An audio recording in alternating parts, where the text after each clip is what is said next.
Pues chicos, por norma general es mejor que tengáis a los hámster solos, porque son animales bastante territoriales y eso les viene escrito en sus propios genes.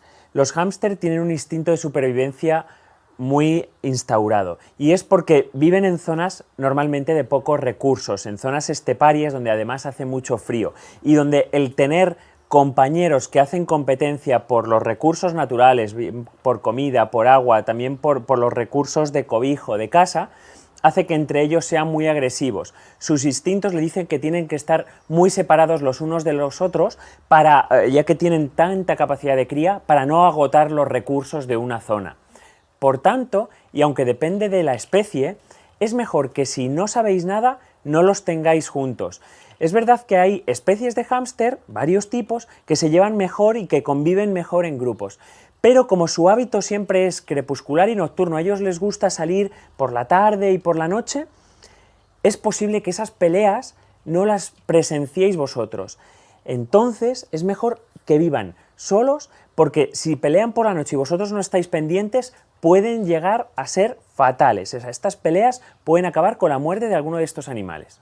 Pues en primer lugar os voy a hablar del hámster sirio, que es el más común de todos, el de mayor tamaño, el que hemos tenido todos, yo creo, de pequeños.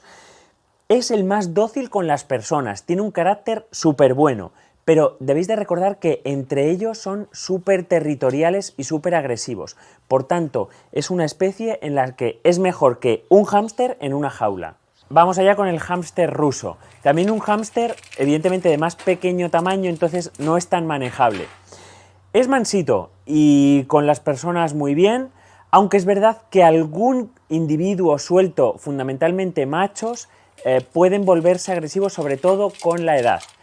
Es un hámster que puede convivir con una pareja, o sea, es decir, en una pareja mixta donde haya un macho y una hembra o incluso un macho y dos hembras, pero siempre, si se van a juntar, se ha de hacer antes de su madurez sexual, es decir, cuando son todavía pequeñitos, con 2 o 3 meses.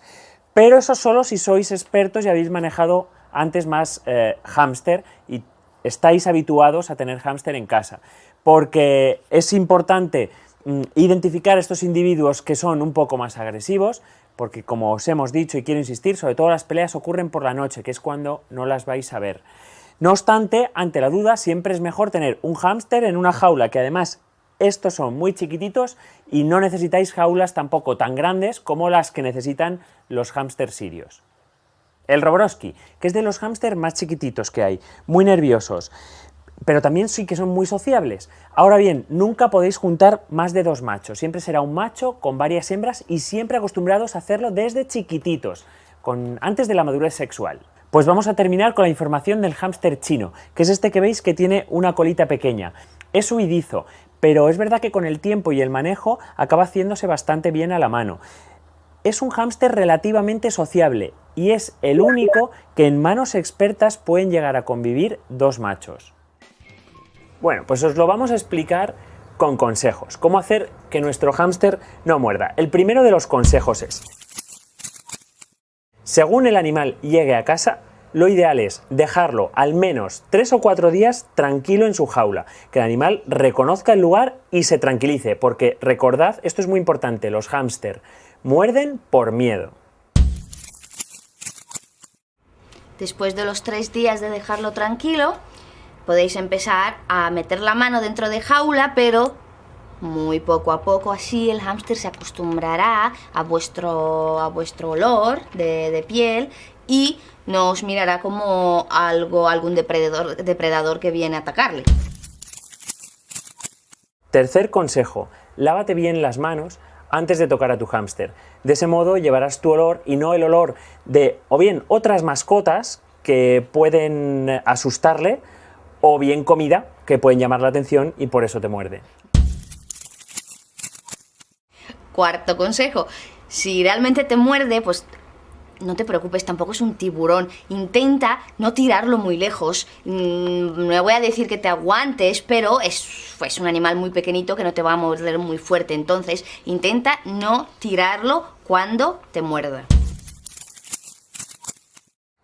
Todas las veces que lo cojas y no te muerda, recompénsale. Siempre educación en positivo. Cuando le tenemos en la mano, le ofrecemos un premio y dejemos que dé unos mordiscos. Y llámale siempre por su nombre.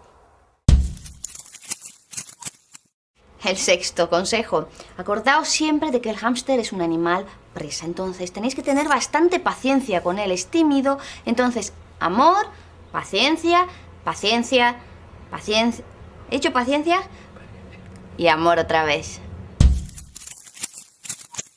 Siempre que quieras interactuar con tu animal, ahí viene el séptimo consejo. Deja que sea él el que venga a ti.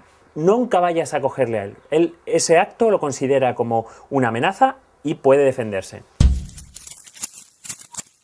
Y aún más importante, si el hámster está durmiendo dentro de la jaula, déjalo tranquilo, no intentas despertarlo y de esta manera no se asustará, no te atacará, porque evidentemente si lo hace por miedo y porque le has despertado. Y bueno, un poco de mala leche todos tenemos cuando nos despiertan, ¿no? Sí, a ti te pasa mucho. Sí. Por supuesto, de ninguna manera agredáis a vuestro animal si él os muerde. Pensad que nosotros somos como dinosaurios para él. Entonces, por proporción de tamaño, nunca lo agredáis. Siempre tratadlo con cariño y con respeto. Bueno, la primera pregunta importante que nos surge es si bañamos a los hámster o no los bañamos. Bueno, no los vamos a hacer baños como tradicionalmente conocemos el baño. O sea, no vamos a coger a un hámster y lo vamos a enjabonar. En primer lugar, porque son animales que no lo necesitan. Se acicalan muchísimo y son animales muy limpios. Y en segundo lugar, porque son muy propensos a coger hipotermias por el hecho de tenerlos y manipularlos. Es un animal demasiado pequeño que cuando le sometemos a agua, y sobre todo si es agua fría, pues le podemos bajar mucho la temperatura y sobre todo hacer que inhalen también o que respiren champús, etc. Por tanto, como norma general, un hámster no se baña con agua. Sí es verdad que podéis utilizar un pequeño truco que es un spray pulverizador si tenemos que mojarlo puntualmente porque se haya manchado con algún resto de algún producto, pero como muy puntual. Ya os digo que los hámster se autobañan y se acicalan de una manera muy efectiva. Ya sabiendo esto, vamos al siguiente punto. Ahora que sabemos que se pueden bañar en seco, por así decirlo, no húmedo, pero sí seco, existen dos tipos, el baño con champú en seco, que ya tenemos hecho un vídeo que podéis buscar, y en segundo lugar tenemos lo que os venimos a presentar hoy, el baño con arena. El baño con arena es muy importante. Los hámster en la naturaleza se acicalan y se bañan, cavan sus propias galerías y se bañan en arena. Tienen una actividad muy importante, además también tienen el pelo muy denso, como sabéis, y tienen un aceite especial que recubre su pelaje. Por tanto, esta arena fina, la arena de chinchilla en particular, nos cumple esa función de un modo muy natural. Es una arena mineral muy finita, con unas partículas muy finas que se van a meter en su pelo y van a ayudar a eliminar todos esos restos de suciedad y restos de grasa que queda en su pelo. Vais a ver que si lo habilitamos, lo ponemos en un lugar de la jaula, ellos van a estar entrando y saliendo y ocasionalmente los pillaréis cómo se revuelcan. Ese comportamiento de revolcarse en arena es común a un montón de mamíferos y a un montón de aves. Por tanto, siempre que podáis, tenéis mamíferos de estos pequeñitos y les podemos proporcionar arena para que se bañen, lo vamos a hacer un favor, porque estamos recreando su baño, el baño que normalmente harían en la naturaleza.